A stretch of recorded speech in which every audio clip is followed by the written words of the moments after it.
এবং যে আমলগুলোর কারণে হায়াত কমে যায়, মানে যে পাপগুলোর কারণে, এগুলোর ব্যাপারে আপনার কাছে জানতে চাচ্ছি। দেখেন, স্পেসিফিক এই হায়াত বাড়া বলতে হায়াতের বাড়া কাকে বোঝানো হয়? এমন না যে কাজগুলো করলে আপনি 500 বছর বাঁচবেন, না। নবীজি সাল্লাল্লাহু আলাইহি সাল্লাম বলেছেন, আমার উম্মত অবিল ওয়ালিদাইনি ইহসানা। এরপরে কোরআনুল কারিমে আছে, ফাকুল তুস্তাগফিরু রাব্বাকুম, বেশি বেশি ইস্তেগফার করো। ইস্তেগফার বেশি বেশি করলে ইউরসিলিস সামা আলাইকুম মিদরারা, তাই না?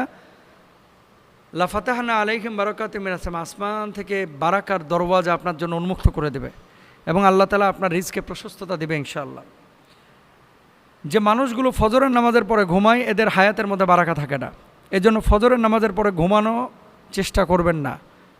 ঘুমাবেন রাত্রে। রাতটাকে আল্লাহ তাআলা দিয়েছেন বিশ্রামের জন্য, ঘুমানোর জন্য। দিনকে দিয়েছেন কাজের জন্য। আপনার হায়াতটা কমায় দেয় কিন্তু চতুর্মুখী গুনাহ। এক শ্রেণীর মানুষ গুনাহ করেন আবার তওবা করেন, এটা আল্লাহ পছন্দ করেন যে ফিরে এসেছেন। আর এক শ্রেণীর মানুষ কন্টিনিউয়াস গুনাহ করছেন, গুনাহকে গুনাহই মনে করেন না, এদের হায়াত কমে যায়।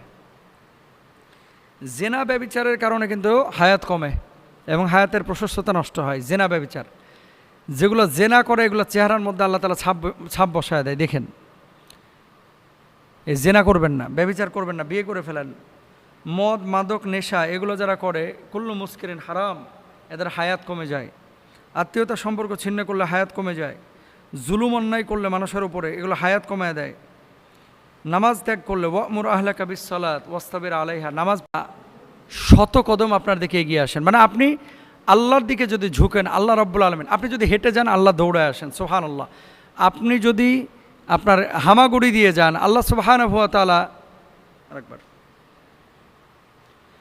আল্লাহ সুবহানাহু ওয়া তাআলার দিকে যদি আপনি এক কদম বাড়েন, আল্লাহ সুবহানাহু ওয়া তাআলা শত কদম আপনার দিকে বাড়েন।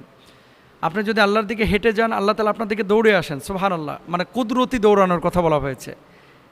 আল্লাহ সুবহানাহু ওয়া তাআলার রহমের আশায় যদি আপনি থাকেন, পৃথিবীর কোনো মানুষ কল্যাণ যদি করতে চায় আপনার, আল্লাহ না চাইলে জীবনও করতে পারবে না। সারা পৃথিবীর মানুষ একদিকে, আল্লাহ রাব্বুল আলামিন যদি না চান, কেউ আপনার কল্যাণও করতে পারবে না, অকল্যাণও করতে পারবে না। এই জন্য কল্যাণকামিতা এটা আল্লাহর পক্ষ থেকে আসে, কল্যাণ আল্লাহর পক্ষ থেকে আসে, রহম আল্লাহর পক্ষ থেকে আসে।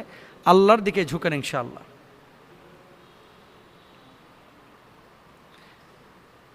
ষাট বছরের জিন্দেগির জন্য যদি আপনার সকাল থেকে সন্ধ্যা, সন্ধ্যা থেকে আবার ভোর এত পরিশ্রম হয়, যেই জীবনের শুরু আছে শেষ নাই, সেই জীবনের জন্য আপনার প্রস্তুতি কতটুকু বলেন?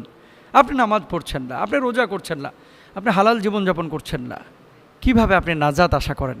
প্লিজ আখিরাতকে প্রাধান্য দেন, দুনিয়াকে প্রাধান্য কম দেন।